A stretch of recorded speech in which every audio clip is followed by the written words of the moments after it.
오늘은 야고보서 1장 12절부터 18절의 말씀을 통해서 오늘 본문 12절에 나오는 내용처럼 시련을 견디는 자 하는 제목을 가지고 함께 은혜를 나누고자 합니다.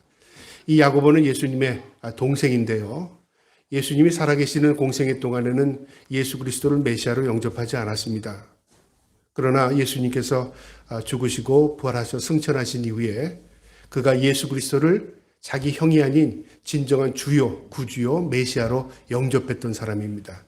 그리고 이 야고보는 이스라엘의 초대교회의 지도자로서 베드로와 함께 그 교회를 세운 일에 큰 공을 세웠던 분인데요. 이 야고보는 실천적인 신학, 그러니까 우리 신앙인으로서 어떻게 살아가는가를 이 말씀을 통해서 그대로 전합니다. 그 당시에 교회 핍박으로 인해서 이스라엘에 있는 모든 성도들이 이 개종한 예수 믿는 사람들이 흩어졌거든요. 디아스포라라고 하는데 사방으로 유럽 지역으로 사방으로 흩어졌습니다. 핍박을 피하기 위해서요. 그 성도들에게 이 서신을 통해서 편지를 통해서 그들에게 믿음을 다시 세우는 겁니다. 그래서 야고보서 1장을 보면요. 예수 그리스도의 종 야고보는 흩어져 있는 12지파에게 문안하느니라. 개종한 예수를 믿는 사람들에게 이 편지를 통해서 내가 인사한다. 그러면서 시작부터 이 시련 고난에 대해서 이야기합니다. 2절에 보면 내 형제들아 너희가 여러 가지 시험을 당하거든 온전히 기쁘게 여기라. 가장 중요한 얘기이기 때문에요. 초두에 꺼내는 겁니다. 너희가 지금 어렵고 시험을 당하는 것, 고난 당하는 것 모두 다 안다. 우리가 지금 예수를 믿는 자체가 고난이고 시련이고 이 어려운 시기에 우리가 믿음을 지키며 살아야 된다. 그것을 지금 전하고 싶은 겁니다. 이 시련을 이겨라 그 말이죠. 인내로 이겨라. 이것이 우리를 영생으로 이끄는 길이고 이것을 통해서 우리가 구원을 받고 이 시련을 이길 때 참 지혜를 얻게 된다. 우리가 만약에 이 시련에 흔들리게 되면 우리 믿음 다 흩어지는데 우리가 견디지 못하면 하나님께 구하라. 하나님께서 이 시련을 이길 수 있도록 지혜를 주실 것이다.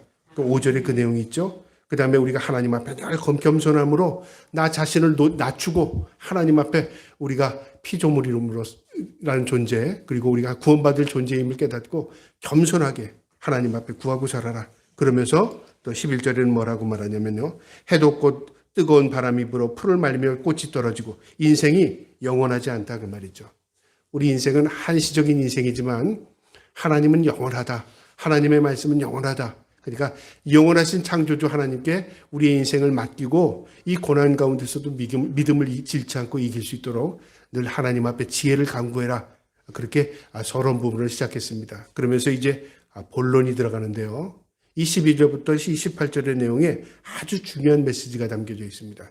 시험이 어디로부터 오는가? 시험이 뭐냐 하는 거죠. 우리는 이 땅에서 시험을 당하고 삽니다. 시험을 견디며 삽니다. 또 이 시험이요. 때로는 내 욕심으로부터 오는 시험도 있고 때로는 환경에서 오는 외부로부터 오는 시험도 있고 심지어는 하나님이 주시는 시험도 있다 그 말이죠. 그래서 이 시험을 받되 이 시험이 어디서부터 오는 건가를 구별하지 못하면 내가 시험을 들면서도 하나님 원망하고 또 이 시험이 마치 자기 욕심으로부터 오는 시험인데도 하나님 핑계대고 또 자기가 그 욕심을 부리는 이 시험인데 마치 하나님께서 나에게 이 시험을 통해서 믿음을 주시는 것으로 착각한다 그 말이죠. 그러니까 시험이 무엇인가를 먼저 알아야 된다 그 말이죠. 이게 하나님으로부터 오는 시험인지 내 욕심으로부터 오는 시험인지 아니면 환경 외부로부터 오는 시험인지 이걸 구별하지 못하면 하나님 원망하게 된다 그 말이죠. 그래서 이제 본론에 들어가면서 시험에 대한 이야기를 합니다. 우리 인생에 살아가면서 하나님 나 시험 당하지 않게 해주세요. 다만 악에서 구해내달라고 하나님 기도하라고 했잖아요. 근데 이 악에서 구원하는 거 시험 당하지 않게 우리를 구별해달라는 게 아닙니다. 시험은요, 우리가 천국에 들어가는 관문입니다. 시험을 이겨야 천국 갑니다. 시험이 없으면 우리는 어떤 존재죠? 우린 구원받을 존재가 아닙니다. 시험이 곧 나를 살리는 것이고요. 시험이 나를 강하게 만드는 것이고 시험이 내 믿음을 견고하게 만드는 겁니다. 시험은 하나님의 편에서 보면 축복이라 그 말이죠. 이 12절 내용이 그겁니다. 12절에 시험을 참는 자는 복이 있나니 이는 시련을 견디어내는 자가 주께서 자기 사랑하는 자들에게 약속하신 생명의 면류관을 얻을 것이기 때문이라. 당위성이죠. 얻기 때문이라고 말이죠. 무엇을요? 생명의 연료관을. 어떤 자가요? 시련을 이기는 자가. 그 시련은 어디서부터 오는데요? 그 복으로 오는데 그것을 참고 견디는 자랍니다. 내가 시험이 올 때 이것을 참고 견디면 천국 갈 사람이라는 거죠. 그럼 이건 누가 주시는 거죠? 이 시험은 누가 주시는 거죠? 하나님이 주시는 겁니다. 우리 성경에는 이 시험이나 2절에 13절에 나오는 시험이나 똑같은 한글에는 시험이라고 써 있잖아요. 영어에는 두 단어로 되어 있습니다. 테스트, 템프테이션. 우리가 번역하면 테스트, 시험입니다. 학교에서 보는 시험도 테스트. 우리가 어떤 입사 시험도 테스트. 또 어떤 우리가 업그레이드 시키기 위해서 보는 어떤 자격 시험도 테스트입니다. 그죠? 테스트라고 그래요. 이거는 나를 시험 들게 만드는 게 아니죠. 나를 실족시키는 게 아닙니다. 그걸 통해서 이 사람이 어느 수준까지 올라왔는가, 어느 수준의 사람인가를 시험하는 거죠. 그 테스트입니다. 템프테이션은 뭐죠? 유혹입니다. 쓰러뜨리기 위해서, 넘어뜨리기 위해서, 현혹시키기 위해서, 이 사람 절망시키고 좌절시키기 위해서, 이 사람 망하게 하기 위해서 유혹하는 거죠. 이건 누가 하는 거죠? 나를 망하게 하는 것. 사탄입니다. 먼저 큰 단어로 두 개가 달라요. 하나님이 주시는 시험이 있고 사탄이 주는 시험이 있다 그 말이죠. 근데 이 사탄이 주는 시험도 또 구별을 해야 됩니다. 사탄이 직접적으로 주는 시험도 있고요. 또 때로는 간접적으로 주는 시험이 있어요. 이 간접 시험이 에덴 동산에서 일어났죠. 사탄이 나타났는데 아담과 하는 사탄의 실체를 잘 몰랐어요. 뱀의 형상이니까 하나님의 피조물로만 생각했죠. 뱀이 뭐라고 말하죠? 하나님이 먹지 말라고 하더냐? 그랬어요. 하나님 말씀입니다. 먹지 말아라 그랬습니다. 먹지 말라고 하더냐? 의문을 줬죠? 먹지 말라고 했어. 왜 먹지 말라고 했는지 알아? 이제 그 이유를 아는 거죠. 왜? 그런 줄 알아. 왜 그걸 먹지 말아야 돼? 모르겠는데 그걸 먹으면 하나님처럼 될까 봐 그러는 거야. 이제 어떻게 하죠? 그 말로 유혹하는 겁니다. 이거는 아담과 하와를 실족하게 망하게 만들기 위해서, 하나님으로부터 단절되게 하기 위해서 그렇게 시험하는 거죠. 근데 그걸 몰랐어요. 간접적이죠. 그 다음 따먹는 건 누가 따먹었어요? 내가 따먹은 겁니다. 만약에 아담과 하와가 사탄이 미혹하지도 않았는데 내 마음에 욕심이 생겨서 따먹었다면 직접 내가 시험을 드는 거죠. 그러나 사탄이 나를 시험에 유혹하게 만들어요. 그래서 그 하나님이 하지 말라는 것을 행동으로 옮기게 한다는 거죠. 이 시험이 있다 그 말이죠. 이건 나를 망하게 만드는 겁니다. 오늘 야고보가요, 그것을 이 성도들에게 분명히 이야기하는 겁니다. 하나님이 주시는 시험은 복이고, 이 복은 어떻게 오냐면 우리가 참고 견딜 때 하나님에서 생명의 면류관, 우리에게 천국에 들어가는 하나님의 백성으로 삼는 거야. 그러니까 이 시험은 이겨야 되는 거야. 누가 대표적이냐면 믿음의 조상 아브라함이 받은 시험입니다. 네 외아들, 네 독자를 내게 번제물로 바쳐라 그랬습니다. 이것은 타당하지 않는 것 같아요. 우리의 일반적인 상식으로 맞지 않아요. 하나님 주실 때는 언제고 다시 그걸 달라고 하느냐. 그 다음에 생명을 바쳐? 이것은 하나님의 속성에 맞지 않아요. 그 다음에 이방인들이 번제물로 해서 자기의 우상들에게 그렇게 자식을 바치는 일이 있었어요. 고대 사회에서요. 근데 하나님은 그런 인격의 하나님이 아니시다 그 말이죠. 이거는 내 머릿속으로 생각해도 도저히 앞뒤가 맞잖아요. 그런데 아브라함이 들은 건 분명히 하나님의 음성이었어요. 그래서 그 시험을 자기의 머리로 걸러내지 않았어요. 아닐 거야, 그걸 거야, 이거는 앞뒤가 맞잖아 그렇게 생각하지 않고 논리를 다졌고 하나님의 명령을 따랐어요. 순종이죠. 그 순종을 통해서 순종이 제사보다 낫다는 말이 나온 겁니다. 제사는 하나님이 드려지는 거죠. 근데 그 순종이 내가 드리는 그 제사보다 더 귀한 거야. 하나님은 순종을 바라시는 거야. 하나님은 순종을 받으시는 거야 그 말이죠. 그걸 가르쳐 줬고 그걸 통해서 아브라함이 믿음의 조상이 된 겁니다. 이 시험이 바로 그런 시험입니다. 자, 시험을 참는 자는 복이 있나니 시련을 견뎌낸 자가 주께서 자기를 사랑하는 자들에게 생명의 면류관을 주십니다. 그러니까 이 말씀의 의미를 좀 더 내막적으로 바라보면요. 내가 시험을 당한다는 건 하나님 앞에 내가 사랑을 받는구나 그렇게 깨달을 수 있죠. 어떤 시험이요? 믿음의 테스트를 받으면. 우리가 어떤 길을 결정할 때도요. 믿음의 테스트를 받을 때가 있어요. 이걸 하면 내가 좋아요. 근데 이걸 하면 하나님이 기뻐하지 않아요. 이걸 하면 내가 손해보는 것 같아요. 그러나 이것을 하면 하나님이 기뻐할 것 같아요. 만약에 이렇게 단적으로 두 가지의 일을 결정할 때 어떤 결정을 하죠? 뭐 하나님이 좋든 않든 내가 좋으면 되지 이렇게 결정하는 사람이 있을 수 있고요. 내가 좋을지라도 지금은 이익이 될지 모르지만 하나님이 결코 이것을 기뻐하지 않아. 그래서 그것을 포기한다면 이것은 하나님이 기뻐하는 것을 선택한 것이죠. 그러면 이 결정에 따라서 무엇이 생기죠? 결정 이후에 나오는 것이 테스트입니다. 그 테스트를 통해서 내 믿음이 견고해져요. 이것을 통과하면 어떻게 되죠? 내 믿음이 업그레이드 된다 그 말이죠. 그런데 우리는 이 믿음의 시험에서 많이 실족합니다. 왜냐하면 내 욕심이 그 시험을 통과하지 못하게 가로막기 때문에 그렇습니다. 그래서 우리는요, 하나님 중심적으로 산다는 말이 뭐냐면 내 생각보다 하나님의 생각을 앞세우라 그 말이죠. 내 마음에 하나님을 나의 주인, 나의 삶의 주관자로 삼아라 그 말이죠. 내가 결정하지 않게 하고 하나님이 결정할 수 있도록 하나님께 맡기자 그 말이죠. 내 삶의 주인 되신 하나님께. 그 말이 승리하는 것입니다. 그렇게 살아갈 때 우리 인생이 승리하는 겁니다. 그래서 시험은요, 오지만 이 시험이 복이 되기도 하고 화가 되기도 하는 것입니다. 복이 되면 내가 천국 백성 되는 것이고요. 복이 되는 자는 참고 견디는 겁니다. 그래서 하나님이 주시는 시험은 100% 우리를 성장시킵니다. 하나님이 주시는 테스트는 우리 생명을 거두게 하시고요. 하나님이 주시는 테스트는 우리를 업그레이드 시키고요. 하나님이 주시는 시험은 우리 성장시키고 자라게 하시고 열매 맺게 하십니다. 좋은 겁니다. 그래서 이 시험을 구별해라 그 말이죠. 이 당시에 이 야고보가 흩어진 12지파에게 편지할 때 우리가 지금 이 당하는 이 시험이 지금은 믿음을 지키기 위해서 흩어져서 고생을 당하고 핍박을 당하지만 이걸 통해서 하나님이 영광을 드러내시고 이걸 통해서 하나님께서 우리에게 영광을 보여주실 것이야. 그러니까 참고 인내하고 견뎌라 그 말이죠. 우리가 이 땅에서 살아갈 때 우리 인생이요 바로 이런 인생입니다. 믿음으로 산다는 게 쉬우면요 누구나 다 믿음으로 살 겁니다. 믿음에 사는 게요 일반적인 상식에 맞으면 누구나 다 믿음 좋을걸요. 근데 우리는 그 상식 밖의 일들을 통해서 혼란스러운 거죠. 저 사람 믿음 좋아서 잘 살았어. 저 사람 믿음 좋아서 부자 됐어. 저 사람 믿음 좋으니까 건강하지. 저 사람 믿음 좋으니까 성장해서 저 높은 자리에 앉은 거야. 우린 이렇게 생각한다고 말이에요. 일반적으로. 반대로 얘기해 보니까 저 사람 믿음 없으니까 저기서 떨어졌지. 저 사람 믿음 없으니까 사업 망한 거야. 저 사람 믿음 없으니까 병들었지. 저 사람 믿음 없으니까 저렇게 사는 거야. 우리 그렇게 착각한다고 말이죠. 때로는 하나님 우리가 왜 이런 고난을 당해야 합니까? 그런데 그걸 그때는 몰라요. 근데 지나고 나서 맞아.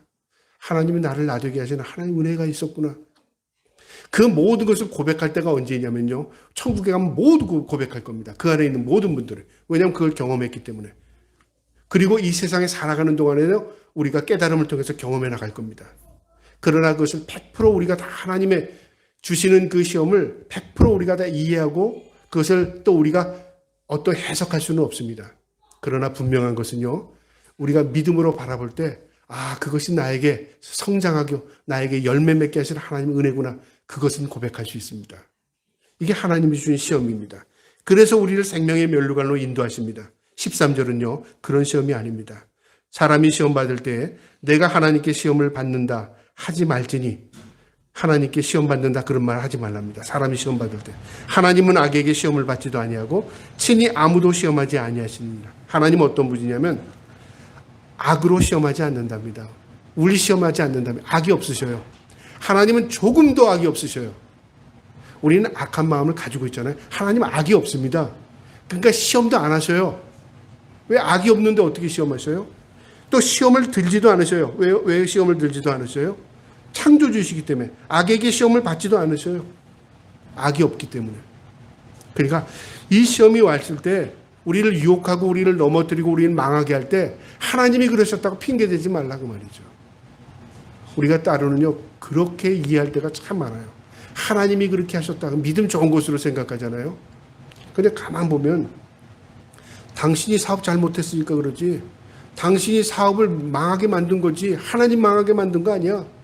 당신이 그랬으니까 그런 일이 당했지. 예를 들어서 우리가 어떤 일을 해석할 때요. 무조건적으로 하나님이 그렇게 하신 거야 라고 이해하면요. 어떻게 되냐면 그거 참 막연합니다. 막연해. 그 믿음 좋은 것 같잖아요. 사실은 믿음이 아닙니다. 우리가 냉철해야 돼요. 냉철해. 믿음은 추상적인 게 아니라고 말이죠. 논리적인데요. 그 논리로 다 이해하지 못합니다. 초현실적인 것이 나타납니다. 우리가 오늘날 바라보는 이 현상 가운데요, 믿음을 잠깐만 어떻게 이해하냐면 초현실적으로 이해하려고 할 때가 많아요. 그러니까 신비적인 현상, 어떤 체험, 어떤 경험을 통해서만 하나님이 역사하는 것으로 생각하는데요. 하나님이 이 세상을 창조하신 분이십니다. 이 세상에 나타나는 현상들을 통해서 우리에게 메시지를 다 그만 주십니다. 여러분, 전쟁의 소식이 들려오고요, 기근과 지진이 일어나고, 그 다음에 가뭄이 극심해지고, 자연재해가 과거에 없었던 그 자연재해들이 많이 나타납니다. 이걸 통해서 어떻게 돼? 기후변화라고 말합니다. 우린 그렇게만 생각하죠. 근데 이 현상들이 성경에 다 나타납니다. 마태복음 24장에 있잖아요. 전쟁과 전쟁, 기근. 소식이 들려올 때 마지막 때가 다가온 겁니다. 그러나 아직 끝이 아니니라 그 말이에요. 사인이 있어요. 지금 끝으로 다가가고 있는 현상들입니다. 그럼 우리는 어떻게 바라봐요? 아, 세상이 점점 마지막 때가 치닫아 가는구나.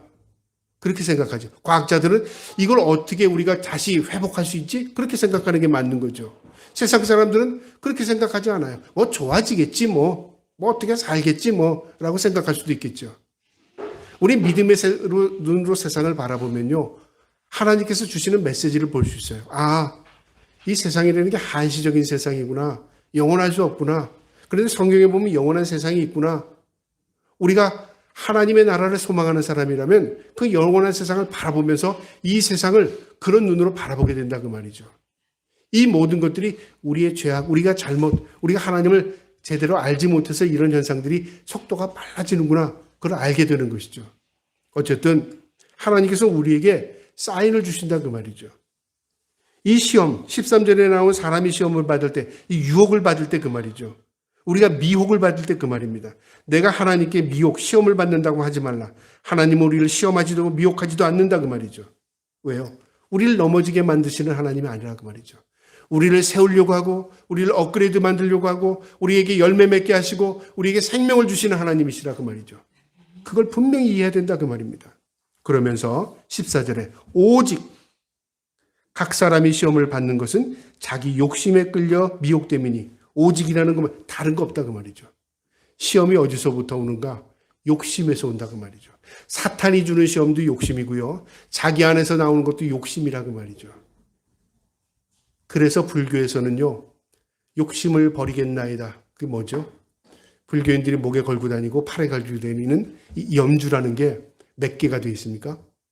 108개입니다. 108번뇌라고 그러죠? 이 108번뇌가 뭐냐면 번뇌입니다.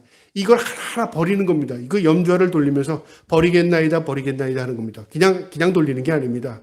욕심을 버리겠습니다. 무엇을 버리겠습니다. 관계를 끊겠습니다. 다 버리는 거예요. 그래서 버려집니까? 내가 그것을 웃는 게 아닙니다. 그래서 과연 인간이 버려지겠냐 그 말이죠.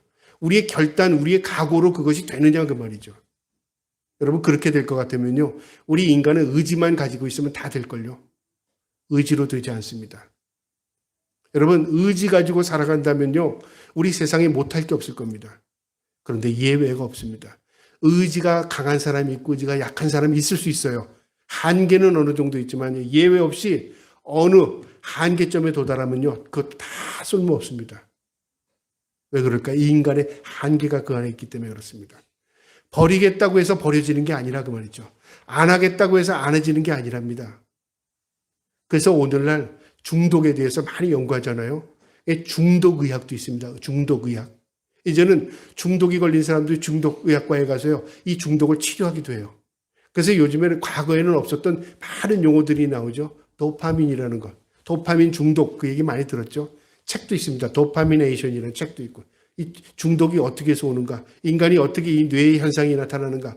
그러니까 뇌과학자들이 뇌를 연구하다 보니까 인간이 이 도파민 현상에 통해서 뇌가 중독되는 걸 알았어요. 이 중독을 이기는 방법들을 또 연구합니다. 결론이 나왔어요. 결론이요. 중독. 어떻게 결론이 될까요? 과거에는 중독을 이기기 위해서 약물을 투여하고, 중독을 이기기 위해서 또 서서히 그 중독 물질을 줄여가고, 그 다음 습관을 고치고 이렇게 해서 인간적으로 어떻게 조절을 해서 중독을 끊게 만들려고 했죠. 근데 그게 또 다시 어떤 촉발, 자극이 되면 다시 중독이 생깁니다. 예를 들어서 술을 안 먹던 사람들이 술을 줄여가요. 그러다가 어느 순간에 한 달, 두 달 술을 안 먹어요. 아, 치료됐습니다. 그런데 1년 지난 다음에 술을 또 먹으면서 다시 촉발이 일어나서 다시 술을 먹는다고 말이죠. 중독은 내가 조절이 되지 않아요. 절제는 할 수 있을지 말아도 조절이 되지 않아요. 그래서 하버드 대학교 그 중독 그 전문 뇌과학자가 이렇게 말했어요. 중독을 이길 수 있는 방법은 한 가지로 끊는 것밖에 없답니다. 끊는 거. 끊는 게 뭐예요? 단절이라고 말이죠. 어떻게 단절해요? 인간의 의지로 단절이 될까요? 단절이 안 된다고 말이죠. 근데 방법은 단절입니다. 끊어야지 중독에 멈춘다고 말이죠. 여러분, 이게 인간이 지금까지 이 중독을 치료하는 결론입니다. 끊어야 중독을 회복할 수 있다고 말이죠. 그거 하지 마. 안 해야 이길 수 있는 겁니다. 무엇인가를 그걸 통해서 고통이 오면 안 하면 되는 겁니다. 근데 안 해지나요? 성경은 하지 말라. 그걸 의지로 고쳐라. 그렇게 돼 있나요? 아닙니다. 성경은 무엇을 우리에게 가르쳐 주냐면요. 우리가 할 수 없음을 가르쳐 줍니다. 그것을 비우기 위해서는 무엇인가를 채워놔야 돼요. 여러분, 이 컵에 중독 물질이 있어요. 독한 물질이 있어요. 이걸 어떻게 비우고 가만히 있으면 어떻게 돼요? 그러면 안 채워지나요? 또 들어갑니다. 다른 것으로 채워야 돼요. 무엇으로 채우죠? 예수 그리스도로 나의 삶을 채워야 돼요. 말씀으로 나를 채워야 돼요. 무엇인가 중독성이 되지 않도록 무언가를 채워 들어가야 된다고 말이죠. 가득 채워놔야 그 공간에 빈틈이 들어가지 않기 때문에 다시 돌이키지 않는다고 말이죠. 우리의 삶의 주인 되신 예수 그리스도의 삶으로 우리가 채워져야 되는 것이라 그 말입니다. 그래야 이길 수 있는 겁니다. 시험을 받을 때 내가 하나님께 시험 받는다 하지 말라. 그러면서 욕심을 끌려 미혹됨이니, 그러니까 욕심의 문제를 해결해야 된다 그 말이죠. 15절에 욕심이 잉태한 즉 죄를 낳고 죄가 장성한 즉 사망을 낳는답니다. 이게 점진적 변화죠. 욕심이 잉태한답니다. 잉태하는 건 뭐죠? 아이가 뱃속에서 한 달, 두 달, 세 달, 10달이 되면 커서 엄마 뱃속에서 나옵니다. 이게 자라난다 그 말이죠. 욕심도 이처럼 나도 모르게 자라난다 그 말이죠. 욕심이 똑같은 사람 없습니다. 그래서 바늘 도둑이 뭐 된다 그러죠? 소도둑 된답니다. 바늘은 굉장히 작은 거예요. 잘 찾기도 힘들어요. 소는 어때? 큰 동물이에요. 바늘과 소를 비교하는 것은 뭐냐면 속담에 그만큼 처음에는 작은 것이나 나중에 커진다 그 말이죠. 욕심도 그렇답니다. 욕심이 잉태한 즉 죄를 낳는답니다. 커진다는 거죠. 그 다음에 그 죄가 어떻게 되나 보세요. 죄를 낳고 죄가 장성해서 커져서 사망을 낳는답니다. 바로 죽으면 사람들이 어떻게 될까요? 야, 죄 지면 죽어. 그럼 죄 못 짓겠죠. 두려워서라도. 근데 죄가 자라나는 걸 잘 몰라요. 그 다음에 그게 장성하는 과정을 잘 몰라요. 결론에 가보니까 다 죽었어요. 그런데 나도 그 과정에 있거든요. 알기는 알지만 피부로 다가오는 게 굉장히 속도가 늦는 것 같이 느껴진다 그 말이죠. 죄라는 게 그렇습니다. 죄라는 게 바로 즉각적으로 결론이 나면, 예를 들어서 내가 죄를 지면 하늘에서 심판의 불이 내려온다든가, 죄를 짓는 순간에 내가 벼락을 맞아 죽는다든가, 어떤 증세가 딱 나타나면 사람들이 그게 두려워서 죄를 못 짓겠죠. 그런데 그렇지 않아요. 하나님이 참으십니다. 왜요? 회개할 수 있도록, 돌이킬 수 있도록. 그리고 우리에게 반복적으로 우리를 회복시키기 위해서 계속 우리에게 터치하십니다. 그런데 우리가 하나님께 등을 돌리는 것이죠. 결국 어떻게 됩니까? 내가 하나님을 등지는 것이죠. 하나님은 우리를 부르시지만 우리 인간이 하나님을 등진 거예요. 그것이 시간이 지나 나중에 어떻게 됩니까? 결론에 사망에 도달하는 것입니다. 그래서 욕심이 잉태한 즉 죄를 낳고 죄가 장성한 즉 사망을 낳는답니다. 16절에 내 사랑하는 형제들아 속지 말라. 그런 거 알고 있으면 이제는 속지 말라. 무엇에 대한 속지 말라는 거죠? 나에게 속지 마. 사탄에게 속지 마. 유혹, 미혹에 대해서 속지 마. 그 말입니다. 우리가 속는다는 게, 속임을 당하는 데 제일 1차적인 대상은요, 내 스스로 나를 속이는 경우가 참 많습니다. 여러분, 나는 나를 속이지 않는 것 같잖아요. 내가 나를 속이는 겁니다. 심지어는 생각도 나를 속입니다. 어떤 걸 봐도 아닐 거야 라고 보면요, 아닙니다. 왜요? 내 눈이 분명히 봤지만 그걸 속여요. 또 아닌 것도 내가 보고선 또 그럴 거야 라고 또 보게 되는 거죠. 그게 결국 나를 속이는 것입니다. 우리 인간은 어떤 마음을 갖고 있느냐에 따라서요, 내가 생각이 다 조절이 됩니다. 그래서 내 마음을 주장해달라고 하나님께 내 삶을 맡기는 것입니다. 그게 얼마나 중요한지 몰라요. 내가 속는답니다. 내 사랑하는 형제들아, 속지 말라, 속임 당하지 마, 그 말이죠. 17절에 온갖 좋은 은사와 온전한 선물이 다 위로부터 빛의 아버지께로부터 내려오나니 그는 변함도 없으시고 회전하는 그림자도 없으시니라. 하나님은 우리에게 좋은 것을 주신답니다. 카리스마 그 말 알죠? 헬라어에 카리스마는 은사입니다. 선물입니다. 우리에게 하나님께서 믿음의 선물을 주셨어요. 내가 믿어서 믿음이 생긴 게 아니라 하나님께서 나에게 믿음을 주셔서 믿기 시작한 겁니다. 믿어지는 겁니다. 하나님의 선물입니다. 그 다음에 내가 믿음으로 살면서 은사를 주셔야 하나님께서. 어떤 사람에게 이런 은사, 어떤 사람에게 저런 은사, 각각에 주신 하나님의 독특한 선물이 있다는 거죠. 그게 은사입니다. 모두가 하나님으로부터 온답니다. 내가 만들고 내가 경험되어지고 내가 어떤 걸 터득해서 발전시킨 게 아니라 그 말이죠. 하나님의 은혜 아니면 우린 변화되지 않는 사람들입니다. 하나님이 우리 은혜로 우리를 살 수밖에 없는 존재입니다. 모든 게 위로부터 온답니다. 그분은 빛의 아버지랍니다. 빛은 뭐냐면요, 창조 가운데 제일 첫 번에 만든 거죠.